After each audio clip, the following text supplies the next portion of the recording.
भाई खनौरी बॉर्डर पर फिलहाल मौजूद हैं। जैसे कि आप देख रहे हो कि भाई हरियाणा पंजाब में नहीं पूरे देश में जो हलचल बहुत तेज होगी किसान आंदोलन को लेकर के। जब से जो है जगजीत सिंह जो किसान नेता हमारे डल्लेवाल जी अमन अनशन पर बैठे हैं, उसके बाद से आज कितने दिन हो गए हैं, क्या कुछ स्थिति है? भाई अभिमन्यु कुहाड़ जी हमारे साथ मौजूद, उससे पूछेंगे। राम राम भाई जी। राम राम जी, राम राम। तो क्या कुछ अभी स्थिति है डल्लेवाल? देखो, डल्लेवाल जी की स्थिति बड़ी गंभीर है। परसों वो बेहोश होके गिर गए थे। अच्छा। और उसके बाद थोड़ा सा उनका बीपी स्टेबल हुआ है, लेकिन अभी वो पिछले 2 दिनों से किसी से मिल नहीं रहे हैं, किसी से मुलाकात नहीं कर रहे हैं। हमारी भी मिनट 1.5 मिनट ही उनसे मुलाकात हो पाई थी आज सुबह, क्योंकि वो सही महसूस नहीं कर रहे हैं। इसलिए उनकी स्थिति बड़ी सीरियस है, बड़ी गंभीर है, बड़ी नाजुक है। और उसके साथ साथ अगर आप देखेंगे, लगातार किसानों की संख्या यहाँ पे बढ़ती जा रही है। पंजाब हरियाणा के कोने कोने से किसान बड़ी संख्या में पहुँच रहे हैं। चारों तरफ से जो आसपास के गांव हैं उनके ऊपर नाकेबंदी करी जाने लग रही है। जो सामान इधर ले आए वो रोकने लग रहे हैं। परली साइड जो है, हरियाणा साइड जो फोर्स बढ़ा दी गई है। उन्होंने तो अपनी पूरी तैयारी कर ली है। किसान अपनी कितनी तैयारी में है? किसान पूरे वॉलंटियर दिन रात ड्यूटी देते हैं, पूरी मुस्तैदी के साथ देते हैं। और लगातार वॉलंटियर्स की संख्या भी लगातार बढ़ाई जा रही है। और हमने स्पष्ट कर दिया है केंद्र सरकार को कि अगर किसी किसान का एक बूंद खून भी बहा तो उसकी जिम्मेदारी प्रधानमंत्री की होगी, उसकी जिम्मेदारी संवैधानिक संस्थाओं की होगी। और अगर वो सरदार जगजीत सिंह डल्लेवाल जी तक जाना चाहते हैं तो पहले उनको हजारों किसानों की लाशों के ऊपर से गुजरना पड़ेगा। उससे पहले वो जगजीत सिंह डल्लेवाल जी के पास नहीं जा पाएंगे। जगजीत सिंह जी का कोई हालचाल पूछने के लिए नेता फिर या कोई और सरकार में से कोई? लगातार कुछ विपक्ष के लीडर्स आ रहे हैं, कुछ धार्मिक संस्थाओं के लीडर्स आ रहे हैं, सामाजिक संस्थाओं के लीडर आ रहे हैं, लेकिन पिछले 2 दिन से मुलाकात अभी बताया जाने लग रहा है कि भाई हेलीपैड वगैरह बनाए जाने लग रही है, हलचलें तेज होगी। उससे लेके हमें भी सुनने में आ रहा है कि इस तरीके का प्रयास यहाँ किया जा रहा है, क्योंकि सरकार इस बात को जानती है कि वो बाई रोड उनको लेके नहीं जा सकते, इसीलिए वो ऐसे प्रयास भी कर सकते हैं। कितना रोष जो जनता में देखने में? अब वो तो संख्या बता रही है यहाँ पे कितना रोष है। वो % बॉडी वेट जो है वो लॉस हो चुका है। और उसके लिए क्या होता है कि प्रोटीन जब लॉस होता है कि एज्ड पर्सन में, तो वो बनना बहुत वापस मुश्किल होता है। अब हम उनको मॉनिटर किस 3 चीज़ों से हम मॉनिटर करते हैं। सबसे पहले ब्लड रिपोर्ट्स, सेकंड उनके वाइटल्स, और थर्ड आती है फिजिकल एग्जामिनेशन की बात। जब हम ब्लड रिपोर्ट्स की बात करते हैं तो ब्लड रिपोर्ट्स में एक कीटोन नाम की चीज़ जो ब्लड में हमें, वो हमने बहुत ज़्यादा हाई पाई। उसका क्या मतलब होता है कि स्टारवेशन हो रही है। स्टारवेशन का मतलब होता है कि बहुत ज़्यादा लंबे समय से भूख हड़ताल, जो हमें पता है। कीटोन कहाँ से बनता है? फैट जब घुलती है बॉडी में तब। उसके बाद प्री एल्ब्यूमिन लेवल्स होते हैं, और एक होता है रेटिनॉल बाइंडिंग प्रोटीन, जो दोनों कम है। इनका क्या मतलब है? प्रोटीन मेलन्यूट्रिशन। प्रोटीन मेलन्यूट्रिशन का मतलब कि हमारे शरीर में प्रोटीन जो है बहुत तेज़ी से कंज्यूम हो रहा है, जो बहुत ही क्रिटिकल और चिंताजनक बात है। बात आ गई उसके बाद GFR की, ग्लोमेरुलर फिल्ट्रेट रेट। वो होता है कि हमारी किडनी की खून साफ करने की क्षमता वो भी कम हो रही है। लीवर जो उनके टेस्ट है वो फ्लक्चुएट कर रहे हैं, बिलीरुबिन उनका बढ़ रहा है। और ये कहीं से भी स्टेबल पेशेंट की सिचुएशन नहीं है, ये बिल्कुल क्रिटिकल। ऐसे पेशेंट को हम ICU में ट्रीट करते हैं, और हमने बस यहीं पर रखा हुआ है, और हम कुछ नहीं कर पा रहे उसके बाद। दूसरी बात आती है फिजिकल एग्जामिनेशन। आज हमने जब फिजिकल एग्जामिनेशन की वो पेल लगे हमें। आप भी खुद देखो कि उनके चेहरे पे कैसे ग्लो होता था पहले, अब वो डल हमें डल लग रहे हैं बिल्कुल। उनके जो पाम्स है वो पेल हो गए हैं, एक टेरेस दिख रहा है हमें, पैलर दिख रहा है हमें, और ये सारे ब्लड रिपोर्ट्स में दिख रहा है आराम से।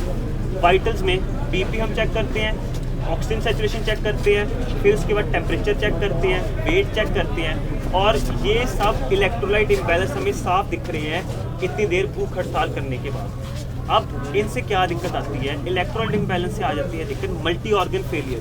सारे ऑर्गन का एक साथ कोलैप्स करना, एक साथ खत्म होना, उसे कहते हैं मल्टी ऑर्गन फेलियर। इससे बाद दिक्कत आती है कार्डियक अरेस्ट की, जिसको हम नॉर्मल भाषा में कह देते हैं हार्ट अटैक। अब साइंस की बात ये है कि कोई ऐसा डेटा नहीं होता कि कब तक ये सर्वाइव, कब तक ये ऐसा बंदा भूखा रह सकता है। बट ये जो चीज़ें हैं कार्डियक अरेस्ट, और ये कभी भी हो सकती है। अगर हम बात करें कि जो इनके, अगर हम इन्हें न्यूट्रिशन दे भी देते हैं, जो इरिवर्सिबल डैमेज हो चुका है वो हम उसको नहीं रिकवर कर पाएंगे। एक उसके बाद बात आती है, मैं बस लास्ट में बात करूंगा, रीफीडिंग सिंड्रोम, जो मेरे को लगता है अभी इतनी ज़रूरी नहीं है करनी, क्योंकि हमें कोई संभावना नहीं लगती कि वो अभी भूख हड़ताल ख़त्म करेंगे। और बस एंड में यही कहना चाहता हूँ कि हम 5 Rivers हार्ट एसोसिएशन से, हमारे जो बैक एंड पे टीम है, सारे डॉक्टर्स दिन रात उनके ब्लड टेस्ट मॉनिटर कर रहे हैं, और हम पूरी ईमानदारी से और पूरी मेहनत से हर चीज़ उनकी मॉनिटर करेंगे। धन्यवाद। साथियों, आज उनके आमरण अनशन का 26वां दिन है। कल की तरह आज भी ना तो वो स्टेज पे आ पाए और ना ही सरदार जगजीत सिंह डल्लेवाल जी ने किसी से मुलाकात करी। जब सुबह 1 मिनट के लिए हमारे साथी उनके पास गए थे तो सरदार जगजीत सिंह डल्लेवाल जी ने कहा कि मुझे ठीक महसूस नहीं हो रहा है। जब से परसों से मैं बेहोश हुआ हूँ, उसके बाद से बीपी बहुत ज़्यादा परेशान कर रहा है। तो इसीलिए आज भी वो पूरा दिन अभी तक किसी से नहीं मिले हैं। उनकी स्थिति बड़ी सीरियस और बड़ी गंभीर है। और हम ये भी कहना चाह रहे हैं, अभी उन्होंने एक संदेश भिजवाया है, ये उनका संदेश है कि जिस तरीके से हमें सूचनाएं मिल रही हैं, जानकारियां मिल रही हैं आसपास के गांव से, चाहे हरियाणा के गांव हो, पंजाब के गांव हो, वहां से बड़ी संख्या में जो किसान आ रहे हैं, खासकर रात के समय जो नौजवान पहरा देने के लिए आते हैं, सरदार जगजीत सिंह डल्लेवाल जी की सुरक्षा करने के लिए आते हैं, उन गाँव से हमें ये भी सूचनाएं लगातार मिल रही हैं कि वहाँ के सरकारी स्कूलों में, अन्य बिल्डिंगों में लगातार फोर्सेस को बढ़ाया जाए। जो ये मेन हाईवे है आगे नरवाना तक जो जाता है, यहाँ भी एक साइड का रोड कभी ब्लॉक कर दिया जाता है, कभी उसको खोल देते हैं। और बड़ी संख्या में, चाहे नेपे वाला गांव हो या और सारे जो ये गांव हैं, यहाँ पे बड़ी संख्या में फोर्सेस की डिप्लॉयमेंट करी जा रही है। इसी तरीके से पंजाब से भी फोर्सेस की मूवमेंट की जा रही है।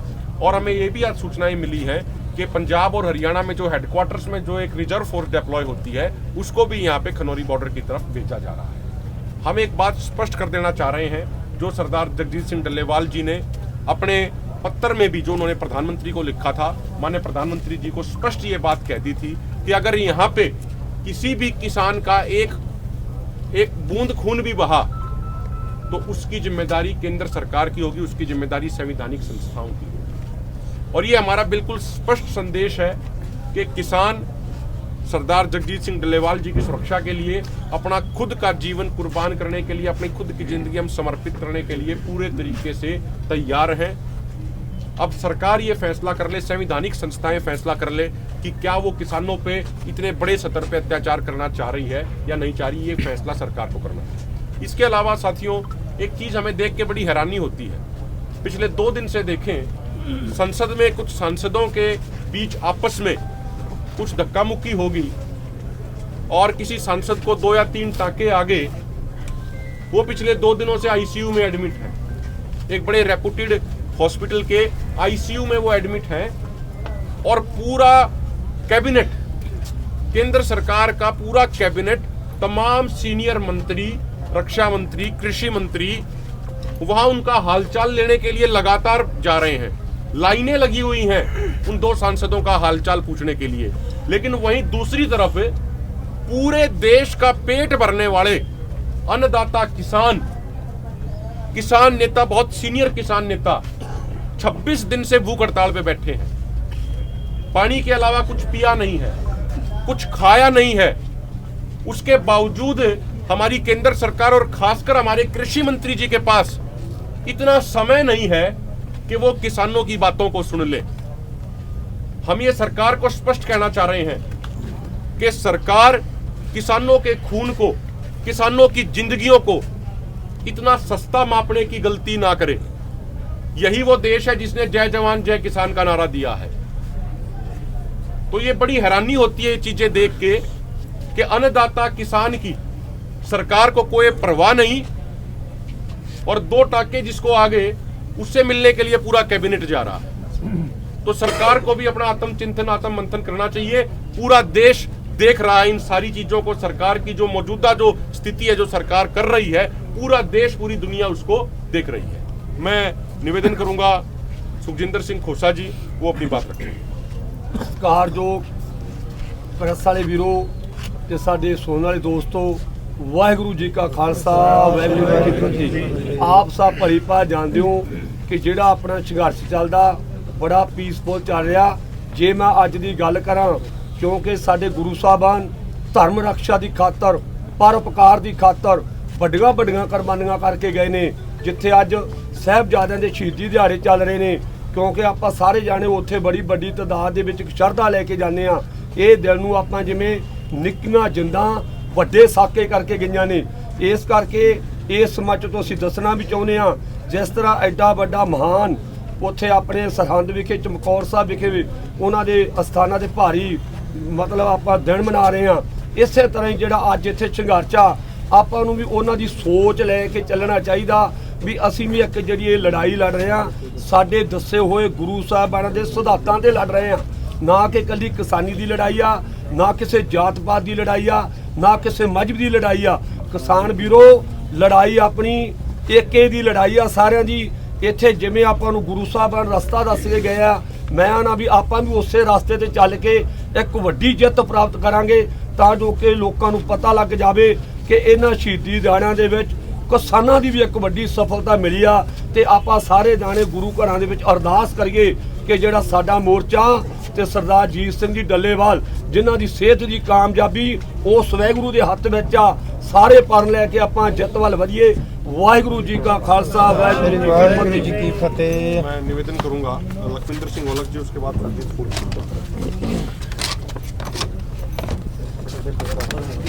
ਤੁਸੀਂ ਵੀ ਆਗੇ ਦੱਸੋ।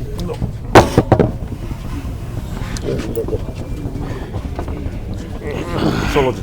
पत्रकार साथियों, जैसे भाई अमन्यु कोहाड़ जी ने बता दिया भी हरियाणा में या इस खनौरी मोर्चे के चारों तरफ जो फोर्सेज तैनात की जा रही हैं उसी विषय में बात करूंगा मैं।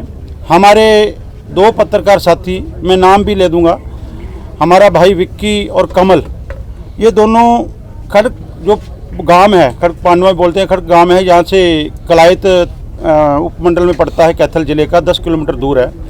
वहाँ पर गए थे तो वहाँ पर जो मेन मेगा हाईवे है जो कटड़ा से दिल्ली का जो रास्ता है उसके ऊपर ये देखिए 4 लेयर की बैरिकेडिंग की हुई है। पहले सबसे पहले मिट्टी है, मिट्टी के बाद फिर पत्थर लगे हुए हैं, पत्थर के बाद फिर जो फोर्सेज हैं वो लगी हुई है, उसके पीछे फिर मिट्टी लगाई हुई है। ये रास्ता जो है ये पता नहीं किस लिए बंद किया। और दूसरा, आज हमारे साथी राजेंद्र चहल जी जो खेती बचाओ बीकेजू खेती बचाओ से अपने जत्थे के साथ आ रहे थे, तो हमारा रास्ता है टोहाना से दमतान साहब से पिपल से और पिपल से रेवर, उस रास्ते पर भी उसको रास्ते को ब्लॉक किया हुआ है।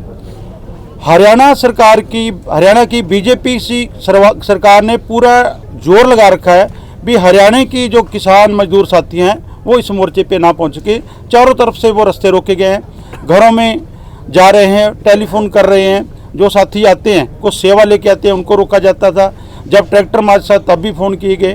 तो ये लेकिन आज जो 26 दिन हो गए हमारे जो सीनियर साथी सरदार जगजीत सिंह डल्लेवाल जी जो आज मसीहा के रूप में पूरे देश के किसानों के मसीहा के रूप में उभर रहे हैं, उनके 26 दिन जो अपने तिल तिल कर अपने प्राण देने को तैयार हैं अपनी किसानी बचाने के लिए, अपनी मांगों को मनवाने के लिए, तो उससे बुखलाई हुई सरकार ऐसे कदम उठा रही है।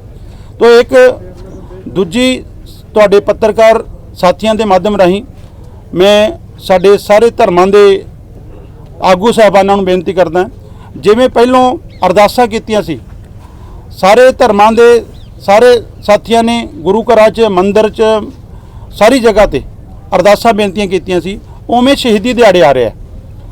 ਉਸ ਸ਼ਹੀਦੀ ਦਿਹਾੜਿਆਂ ਦੇ ਵਿੱਚ ਵੀ ਜਿੱਥੇ ਜਿੱਥੇ ਕਾਨਫਰੰਸਾਂ ਹੋਣੀਆਂ, ਜਿੱਥੇ ਜਿੱਥੇ ਵੱਡੇ ਇਕੱਠ ਹੋਣੇ ਆ, ਉਹਨਾਂ ਇਕੱਠਾਂ ਦੇ ਵਿੱਚ ਵੀ ਅਰਦਾਸ ਬੇਨਤੀ ਜਾਂ ਲੋਕਾਂ ਨੂੰ ਸੰਬੋਧਿਤ ਕੀਤਾ ਜਾਵੇ ਵੀ ਇਸ ਮੋਰਚੇ ਦੀ ਜਿੱਤ ਵਾਸਤੇ ਜਿਹੜੀ ਉਹਨਾਂ ਨੂੰ ਲਾਮਬੰਦੀ ਕੀਤੀ ਜਾਵੇ ਤੇ ਸਰਦਾਰ ਜਗਜੀਤ ਸਿੰਘ ਡੱਲੇਵਾਲ ਦੀ ਚੜ੍ਹਦੀ ਕਲਾ ਵਾਸਤੇ ਉਹਨਾਂ ਜਿਹੜੇ ਵੀ ਇਕੱਠ ਹੈ ਉਹਨਾਂ ਦੇ ਵਿੱਚ ਗੱਲ ਰੱਖੀ ਜਾਏ। ਇਹੀ ਗੱਲ ਰੱਖਣੀ ਸੀ। ਸਾਰੇ ਪੱਤਰਕਾਰ ਸਾਥੀਆਂ ਦਾ ਧੰਨਵਾਦ। सुरजीत सिंह फूल जी।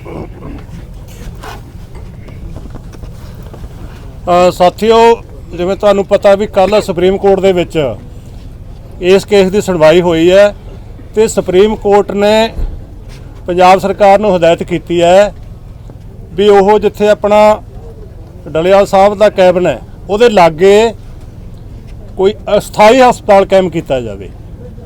ਉਹਨਾਂ ਨੇ ਨੇੜੇ ਕੋਈ ਹੋਟਲ ਹੈ ਕੋਈ, ਉਹਦੇ ਵਿੱਚ ਉਹਨਾਂ ਨੇ ਉਹ ਅਸਥਾਈ ਹਸਪਤਾਲ ਕਾਇਮ ਕਰਕੇ ਰਿਪੋਰਟ ਦੇ ਵੀ ਦਿੱਤੀ ਵੀ ਹਾਂ ਅਸੀਂ ਕਾਇਮ ਕਰਤਾ।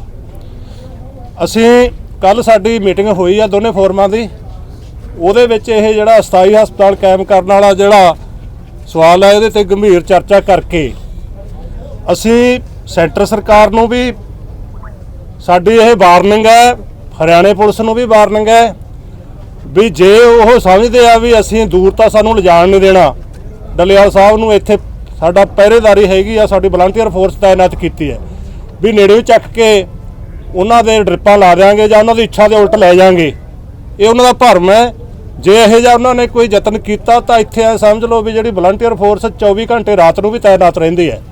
ਉਹਨਾਂ ਦਾ ਐਲਾਨ ਹੈ ਵੀ ਸਾਡੀਆਂ ਉਹ ਲਾਸ਼ਾਂ ਉੱਤੋਂ ਦੀ ਲੈ ਕੇ ਜਾਣਗੇ। ਇੱਥੇ ਇੱਕ ਨਹੀਂ, ਇੱਥੇ ਖੂਨ ਖਰਾਬਾ ਹੋਊਗਾ ਜੇ ਸਰਕਾਰ ਇਹੋ ਜਿਹੀ ਕਰਦੀ ਹੈ ਤਾਂ ਉਹਦੀ ਜ਼ਿੰਮੇਵਾਰੀ ਸਰਕਾਰ ਦੀ ਹੋਊਗੀ। ਦੂਸਰੀ ਗੱਲ, ਅਸੀਂ ਪੰਜਾਬ ਸਰਕਾਰ ਨੂੰ ਕਹਿੰਦੇ ਆ ਵੀ ਪੰਜਾਬ ਸਰਕਾਰ ਦਾ ਡੀਜੀਪੀ ਇਹ ਬਿਆਨ ਦੇਵੇ ਪਬਲਿਕ ਦੇ ਵਿੱਚ ਵੀ ਉਹ ਹਸਪਤਾਲ ਆ, ਉਹ ਕਿਸੇ ਵਿਸ਼ੇਸ਼ ਮੰਤਵ ਲਈ ਜਾਂ ਡੱਲੇਵਾਲ ਦੀ ਕੋਈ ਚੱਕ ਕੇ ਲਿਜਾਣ ਦੀ ਖਾਤਰ ਨਹੀਂ, ਉਹ ਪਬਲਿਕ ਦੀ ਸੇਵਾ ਲਈ ਹੈ। ਇਹ ਕਲੀਅਰ ਕਰੇ ਉਹ। ਜੇ ਪੰਜਾਬ ਸਰਕਾਰ ਜਾਂ ਡੀਜੀਪੀ ਕਲੀਅਰ ਨਹੀਂ ਕਰਦੀ ਤਾਂ ਅਸੀਂ ਆਉਣ ਵਾਲੇ ਦਿਨਾਂ 'ਚ ਸੋਚਾਂਗੇ ਵੀ ਫਿਰ ਉਹ ਜਿਹੜਾ ਅਸਥਾਈ ਹਸਪਤਾਲ ਉਹਦਾ ਕੀ ਕਰਨਾ। ਧੰਨਵਾਦ ਜੀ। सुखजीत सिंह जी भी बात रखेंगे। सुखजीत सिंह अर्दो झंडे जी। देखो पत्रकार दोस्तों, ਜਿਹੜੀ ਇੱਕ ਕੇਂਦਰ ਨੇ ਨਵੀਂ ਜਿਹੜੀ ਐਗਰੀਕਲਚਰ ਤੇ ਖੇਤੀ ਨੀਤੀ ਪੇਸ਼ ਕੀਤੀ ਆ, ਮਾਡਲ ਤੌਰ ਤੇ ਸਟੇਟਾਂ ਨੂੰ ਭੇਜੀ ਆ, ਔਰ ਮੈਨੂੰ ਲੱਗਦਾ ਕਿ ਇਹ ਲੁਕਵਾਂ ਹਮਲਾ ਜਿਹੜਾ ਵਾ, ਕਾਲੇ 3 ਕਾਨੂੰਨ ਜਿਹੜੇ ਪਹਿਲੋਂ ਰੱਦ ਕਰਵਾਏ ਸੀਗੇ, ਉਹਨਾਂ ਨੂੰ ਟੇਢੇ ਢੰਗ ਨਾਲ ਜਿਹੜਾ ਵਾ ਉਹ ਲਾਗੂ ਕਰਨ ਦੀ ਦੁਬਾਰਾ ਤਿਆਰੀ ਆ। ਉਹ ਅਸੀਂ ਦੋਨੋਂ ਫੋਰਮ ਜਿਹੜੇ ਆ ਇਸ ਦੀ ਨਿੰਦਾ ਕਰਦੇ ਹਾਂ ਔਰ ਇਸ ਨੂੰ ਰੱਦ ਕਰਦੇ ਹਾਂ। ਔਰ ਉਸ ਤੋਂ ਅਗਲੀ ਬੇਨਤੀ ਆਪਾਂ ਸੂਬਾ ਸਰਕਾਰਾਂ ਨੂੰ, ਖਾਸ ਕਰ ਪੰਜਾਬ ਹਰਿਆਣਾ ਜਿਨ੍ਹਾਂ ਦੀ ਜਿਹੜੀ ਇਹਦੇ ਵਿੱਚ ਭਾਗੀਦਾਰੀ ਆ ਉਹ ਵੀ ਬਹੁਤ ਘੱਟ ਆ, ਜਾਂ ਬਾਕੀ ਸਟੇਟਾਂ ਉਹਨਾਂ ਨੂੰ ਇਹ ਬੇਨਤੀ ਕਰਦੇ ਹਾਂ ਕਿ ਆਪਣੀਆਂ ਵਿਧਾਨ ਸਭਾ ਦੇ ਵਿੱਚ ਇੱਕ ਮਤਾ ਪਾ ਕੇ ਇਹ ਜਿਹੜੀ ਨਵੀਂ ਖੇਤੀ ਨੀਤੀ ਸੈਂਟਰ ਭੇਜ ਰਿਹਾ ਵਾ ਇਹਨੂੰ ਰੱਦ ਕੀਤਾ ਜਾਵੇ। ਔਰ ਜਿਹੜੀਆਂ ਪਿੱਛੇ APMC ਐਕਟ ਦੇ ਜਿਹੜੀਆਂ ਸੋਧਾਂ ਕੀਤੀਆਂ ਗਈਆਂ ਨੇ ਉਹਨਾਂ ਨੂੰ ਰੱਦ ਕੀਤਾ ਜਾਵੇ। ਔਰ ਪੰਜਾਬ ਸਰਕਾਰ ਕੋਲ ਸਾਡੀ ਇੱਕ ਹੋਰ ਮੰਗ ਆ, ਜਾਂ ਹੋਰ ਸੂਬੇ ਜਿਹੜੇ ਕਰਨਾ ਚਾਹੁੰਦੇ ਆ, ਕਿ ਜਿਹੜੀਆਂ ਸਾਡੀਆਂ ਮੰਗਾਂ ਨੇ ਉਹ ਵਿਧਾਨ ਸਭਾ ਦਾ ਸਪੈਸ਼ਲ ਸੈਸ਼ਨ ਬੁਲਾ ਕੇ ਇਹ ਤਿੰਨੇ ਚੀਜ਼ਾਂ ਉਹਨੇ ਕੀਤੀਆਂ, ਜਿਹੜਾ ਮੰਗਾਂ ਦੇ ਸਮਰਥਨ ਦੇ ਜਿਹੜਾ ਬਿੱਲ ਜਿਹੜਾ ਵਾ ਉਹ ਪਾਸ ਕਰਕੇ ਕੇਂਦਰ ਸਰਕਾਰ ਨੂੰ ਭੇਜਿਆ ਜਾਵੇ। ਕਿਉਂਕਿ ਸਾਨੂੰ ਲੱਗਦਾ ਕਿ ਜਿਹੜਾ ਭਗਵੰਤ ਮਾਨ ਜੀ ਆ ਉਹ ਹਰ ਵਾਰ ਕਹਿੰਦੇ ਕਿ ਮੈਂ ਕਿਸਾਨਾਂ ਦਾ ਨਾਲ ਆ, ਕਿਸਾਨਾਂ ਦਾ ਮੁੱਖ ਮੰਤਰੀ ਆ, ਔਰ ਮੈਂ ਕਿਸਾਨਾਂ ਦਾ ਵਕੀਲ ਆ। ਅਸੀਂ ਉਹ ਵਕੀਲ ਸਾਹਿਬ ਨੂੰ ਕਹਿਣਾ ਚਾਹੁੰਦੇ ਆ ਕਿ ਆਓ ਆਪਣਾ ਵਿਧਾਨ ਸਭਾ ਸੈਸ਼ਨ ਬੁਲਾਓ ਔਰ ਇਹ ਜਿਹੜੇ ਮਤੇ ਨੇ ਇਹ ਪਾ ਕੇ ਜਿਹੜਾ ਸੈਂਟਰ ਨੂੰ ਭੇਜੇ ਜਾਣ। ਧੰਨਵਾਦ ਜੀ। किसी का कोई सवाल है तो आप सवाल पूछ सकते हैं। ਹੈਲੀਕਾਪਟਰ ਦਾ ਜ਼ਿਕਰ ਹੋ ਰਿਹਾ ਸੀ, ਕਹਿੰਦੇ ਹੈਲੀਕਾਪਟਰ ਰਾਹੀਂ ਜਗਜੀਤ ਸਿੰਘ ਡੱਲੇਵਾਲ ਹੋਰਾਂ ਨੂੰ ਚੱਕ ਸਕਦੇ ਨੇ, ਤੁਹਾਡੀ ਸਟੇਜ ਤੇ ਜ਼ਿਕਰ ਹੋ ਰਿਹਾ ਸੀ, ਉਸ ਨੂੰ ਲੈ ਕੇ ਕੋਈ ਇਨਪੁਟ ਆਇਆ, ਤੁਹਾਡੇ ਕੋਲ ਇਨਫੋਰਮੇਸ਼ਨ ਆਈ? देखिए, सूचनाएं इस तरीके की मिल रही हैं कि मोर्चों के आसपास हेलीपैड बनाए जा रहे हैं। तो हेलीपैड अक्सर तभी बनते चाहे तो कोई VVIP मूवमेंट हो या फिर कोई इस तरीके का काम उनको करना हो। सरकार को एक चीज़ तो बिल्कुल क्लियर है सरकार के पास कि भाई बाई रोड उनको सरदार जगजीत सिंह डल्लेवाल जी को ये लेके नहीं जा सकते, क्योंकि लोगों में इतना गुस्सा, इतनी नाराजगी है। तो जिस तरीके से आसपास कुछ तैयारियां करी जा रही हैं, उसे हो सकता है कि सरकार ऐसा करने का प्रयास कर सकती है। ਕੇਂਦਰ ਸਰਕਾਰ ਵੱਲੋਂ ਲਗਾਤਾਰ ਇਲਜ਼ਾਮ ਲਗਾਏ ਜਾਂਦੇ ਨੇ ਵੀ ਜਿਹੜੇ ਇਹ ਰੋਡ ਨੇ ਉਹ ਕਿਸਾਨਾਂ ਵੱਲੋਂ ਬੰਦ ਕੀਤੇ ਜਾਂਦੇ ਨੇ, ਪਰ ਜਿਹੜਾ ਇੱਥੇ ਜੰਮੂ ਕਟੜਾ ਨਜ਼ਦੀਕ ਰੋਡ ਹੈ ਉਹ ਕੇਂਦਰ ਸਰਕਾਰ ਵੱਲੋਂ ਜਾਂ ਹਰਿਆਣਾ ਗਵਰਨਮੈਂਟ ਵੱਲੋਂ ਬੰਦ ਕੀਤਾ ਗਿਆ। ਕੀ ਤੁਸੀਂ ਕੋਈ ਇੱਥੋਂ ਬਾਬਤ ਵੱਲੋਂ ਚਿੱਠੀ ਲਿਖ ਕੇ ਸੁਪਰੀਮ ਕੋਰਟ ਨੂੰ ਭੇਜੋਗੇ ਵੀ ਜਿਹੜੇ ਇਹ ਰੋਡ ਨੇ ਕਿਸਾਨ ਨਹੀਂ, ਇਹ ਕੇਂਦਰ ਜਾਂ ਸੂਬਾ ਸਰਕਾਰ ਬੰਦ ਕਰੀ? ਇਹਦੇ ਬਾਰੇ ਤੁਸੀਂ ਕੀ ਕਹਿਣਾ ਚਾਹੁੰਦੇ ਹੋ? देखिए, मुझे लगता है कि हमें ये बताने की ज़रूरत नहीं है, अब तो पूरा देश ही इस बात को जान चुका है। चाहे यहाँ पे रोड बंद किए हों, चाहे शंभू बॉर्डर पे किए हों, चाहे दिल्ली कटड़ा हो, चाहे अभी लखविंदर जी बता रहे थे साथ वाले जो लिंक रोड हैं वो भी बंद किए जा रहे हों। मुझे लगता है वो तो पूरे देश और दुनिया को ही मालूम चल चुका है कि ये रोड किसने बंद किए हैं। पिछले 10 महीने से ये रोड किसने बंद किए, पिछले आंदोलन के दौरान 13 महीने रोड किसने बंद रखे हैं। अपने देश के किसानों को ही अपने देश की राजधानी में नहीं जाने दिया जा रहा। और हमें ये ध्यान रखना चाहिए कि जहाँ पे हमारी ज़्यादातर संवैधानिक संस्थाओं की बिल्डिंगें बनी हैं, जहाँ पे प्रधानमंत्री जी का निवास है, दिल्ली में वो मालचा गांव की ज़मीन थी जहाँ पे किसान रहते थे और उनको विस्थापित किया गया है। लेकिन आज बड़े दुख की बात है कि अपने ही किसानों को देश की राजधानी में नहीं जाने दिया जाता। मुझे लगता है तमाम संवैधानिक संस्थाओं को स्वयं इसका संज्ञान लेना चाहिए। एक जो पटियाला के अंदर मीटिंग हुई है SKM की, उस पर सरवन सिंह पंधेर भी पहुंचे थे, उस मीटिंग को लेकर आपका क्या स्टैंड है? देखो ਚਲੋ ਤੁਸੀਂ ਦੱਸ ਦਿਓ। ਦੇਖੋ ਜੀ, ਉਹਦੇ ਵਿੱਚ ਕੋਈ ਉਹਨਾਂ ਨੇ ਸਰਵਣ ਸਿੰਘ ਭਦੇਰ ਨੇ ਬਾਹਰ ਆ ਕੇ ਵੀ ਪ੍ਰੈਸ ਨੂੰ ਸੰਬੋਧਿਤ ਕੀਤਾ। ਅਸੀਂ ਉਹਨਾਂ ਦੀ ਸਾਡੇ ਫੋਰਮ ਦੇ ਆਗੂ ਹੈ, ਜੋ ਉਹਨਾਂ ਨੇ ਕਿਹਾ, ਉਹਨਾਂ ਨੇ ਇਹੀ ਕਿਹਾ ਬਈ ਅਸੀਂ ਜੋ ਵੀ ਕੋਈ ਗੱਲਬਾਤ ਹੋਈ ਹੈ ਕੋਈ ਉਹਦੇ ਵਿੱਚ ਕੋਈ ਹਜੇ ਨਹੀਂ ਹੋਇਆ, ਅਸੀਂ ਆਪਦੇ ਫੋਰਮਾਂ 'ਚ ਵਿਚਾਰਾਂਗੇ। ਫੋਰਮਾਂ 'ਚ ਵਿਚਾਰ ਕੇ ਬਾਅਦ ਦੇ ਵਿੱਚ ਅਸੀਂ ਦੱਸਾਂਗੇ। ਕੀ ਤੁਹਾਨੂੰ ਲੱਗਦਾ ਆਉਣ ਵਾਲੇ ਟਾਈਮ 'ਚ ਕੋਈ ਇੱਕ ਪਲੇਟਫਾਰਮ ਬਣ ਸਕਦਾ ਤੇ ਸਾਰੀਆਂ ਕਿਸਾਨ ਜਿਹੜੀਆਂ ਜਥੇਬੰਦੀਆਂ ਨੇ ਉਹ ਇੱਕ ਪਲੇਟਫਾਰਮ ਤੇ ਆ ਕੇ ਕਿਸਾਨੀ ਸੰਘਰਸ਼ 'ਚ ਲੜ ਸਕਦੀਆਂ ਨੇ? ਦੇਖੋ, ਸੰਭਾਵਨਾਵਾਂ ਨੂੰ ਕਦੀ ਵੀ ਦਰਕਿਨਾਰ ਨਹੀਂ ਕਰਨਾ ਚਾਹੀਦਾ, ਲੇਕਿਨ ਸਾਡਾ ਫੋਰਮ ਜਿਹੜੇ ਆ ਉਹ ਉੱਥੇ ਗਏ ਨੇ, ਸਾਡੇ ਸਾਥੀ ਪਟਿਆਲੇ ਗਏ ਨੇ, ਉਹਨਾਂ ਨੇ ਮੀਟਿੰਗ ਕੀਤੀ ਆ, ਪੀਸੀ ਆਪਾਂ ਵੀ ਸੁਣੀ ਆ, ਲੇਕਿਨ ਜੋ ਪੂਰੀ ਰਿਪੋਰਟ ਆ ਮੀਟਿੰਗ ਦੀ ਉਹ ਆਪਾਂ ਨੂੰ ਇੱਥੇ ਦੇਣਗੇ, ਆਣ ਕੇ ਉਹ ਆ ਰਹੇ ਨੇ ਸਾਡੇ ਕੋਲ। ਉਹ ਮੀਟਿੰਗ ਹੋ ਰਹੀ ਨਹੀਂ, ਦੁਬਾਰਾ ਨਹੀਂ, ਸਾਡੀ ਮੀਟਿੰਗ KMM ਨਾਲ ਮੀਟਿੰਗ ਸਾਡੀ ਹੋਊਗੀ, ਕਿਉਂ ਇਹਦੇ ਸਾਥੀ ਪੱਕੇ ਤੌਰ ਤੇ ਇੱਥੇ ਬੈਠੇ ਹੋਏ ਨੇ, ਰੋਜ਼ ਮੀਟਿੰਗ ਹੋਇਆ ਕਰੂਗੀ। ਉਹ ਰਿਪੋਰਟ ਜੋ ਸਾਡੇ ਕੋਲ ਆਉਂਦੀ ਆ ਉਹਨੂੰ ਵਿਚਾਰਿਆ ਜਾਊਗਾ ਦੋਨਾਂ ਫੋਰਮਾਂ ਦੇ ਵਿੱਚ, ਔਰ ਫਿਰ ਉਸ ਤੋਂ ਅਗਲਾ ਜਿਹੜਾ ਵਾ ਐਕਸ਼ਨ ਜੋ ਵੀ ਹੋਊਗਾ ਸਾਡਾ, ਜਾਂ ਮੀਟਿੰਗ ਕਰਨੀ ਉਹਨਾਂ ਜਾਂ ਕੀ ਕਰਨਾ ਵਾ, ਜਾਂ ਏਕਤਾ ਕਿੰਨੇ ਕਿੱਥੇ ਤੱਕ ਪਹੁੰਚ ਸਕਦੀ ਆ, ਉਹ ਤੁਹਾਨੂੰ ਜਿਹੜਾ ਦੱਸਿਆ ਜਾਊਗਾ। ਬਾਹਰ ਸਾਹਿਬ ਇਹ ਵੀ ਕਲੀਅਰ ਕਰ ਦਿਓ, ਜਿਹੜੇ ਪੰਧੇਰ ਸਾਹਿਬ ਗਏ ਨੇ ਉਸ ਮੀਟਿੰਗ ਦੇ ਵਿੱਚ ਦੋਵੇਂ ਮੋਰਚਿਆਂ ਵੱਲੋਂ ਗਏ ਨੇ ਜਾਂ ਫਿਰ ਉਹ ਆਪਣੇ ਮੋਰਚੇ ਵੱਲੋਂ ਗਏ ਨੇ? ਇਹ ਇੱਥੇ ਵੀ ਚਰਚਾ बहुत बड़े पद्धर पे। देखिए, हमने पहले भी ये स्पष्ट किया है, हम दोबारा स्पष्ट कर रहे हैं, जैसा मेरे से पहले वाले नेताओं ने भी बताया, वो बातचीत करके गए हैं और अभी वापस आके जो साथी गए हैं वो सारी चीज़ों को, सारे तथ्यों को सामने रखेंगे, क्या क्या बातचीत हुई है, दोनों फोरम फिर उन पे विचारेंगे। उसके बाद जो आगे की हमारी प्रतिक्रिया होगी वो आपसे हम साझा करेंगे। मैं पुनः आपको ये बात कह दूं कि परमात्मा वाहिगुरु की कृपा से ये दोनों मोर्चे बड़ी मजबूती से चल रहे हैं और मोर्चा फतेह जब तक नहीं होता ये दोनों मोर्चे ऐसे ही मजबूत रहेंगे और आगे भी मजबूत इसी तरीके से एकजुट होकर लड़ाई लड़ते रहेंगे। ठीक है सर, बहुत बहुत शुक्रिया, धन्यवाद। और मेरी